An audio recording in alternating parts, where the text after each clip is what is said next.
This is Pam Smith with Farm Journal Magazine. I'm here at the University of Illinois greenhouses with Aaron Hager, and Aaron and I have been talking about water hemp and what farmers should talk about or think about as they go into spring. Aaron, what's the situation in Illinois?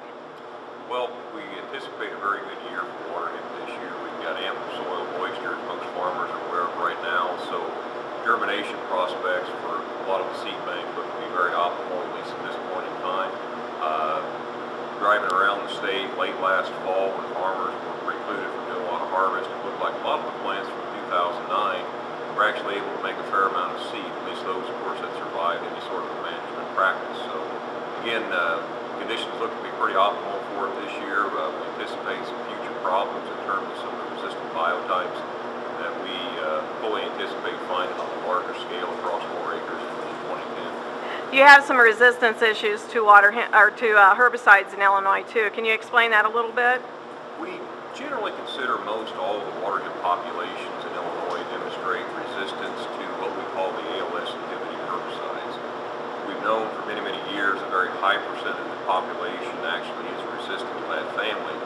But what's been a little bit more troubling is the fact that nowadays we don't necessarily find single resistance in water hemp populations. Unfortunately, now we find multiple resistance. So we may find water hemp populations that are actually resistant to 2 or 3, or at least in one example, we have one population of water hemp that individuals are resistant to 4 different herbicide classes. So it really does introduce a lot of problems, especially in the soybean year for farmers, in terms of what they could actually use to try to manage this once it emerges with the soybeans.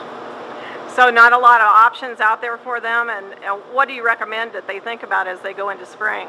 Actually, we've come up with a set of recommendations for farmers. It's a 4-step recommendation process that includes things like beginning with a good rate of a soil residual herbicide. We think in many cases that's an absolute must, simply because of the resistance issues. And by that we mean if we want to chemically try to control or manage the water hemp in soybean, for some of these populations, the only way we can feasibly do that is using a residual soil-applied herbicide, because some of these populations we have no effective host options for.